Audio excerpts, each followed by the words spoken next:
Senator Rand Paul, Tea Party maniac, also usually featured in our political maniacs, has basically said that voting he said there's no evidence that blacks are being prevented from voting. None whatsoever. He was at a Tea Party gathering in Louisville, Kentucky on Wednesday and said there's no evidence that we're excluding African Americans from the voting process.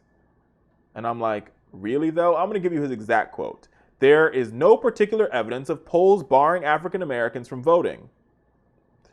Well, Senator Paul, I guess that's the right word for you. I would call you Maniac Paul or Idiot Paul, but I would be disrespectful.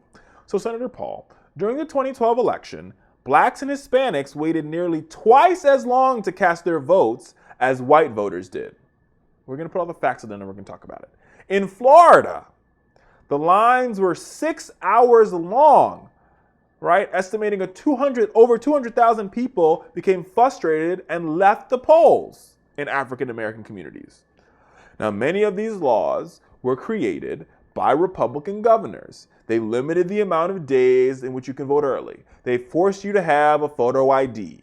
They said that you have to, there's some laws, they said there was laws that you couldn't use your student ID to vote. But yet, there's no evidence that there's no evidence that says African Americans, are being prevented from voting.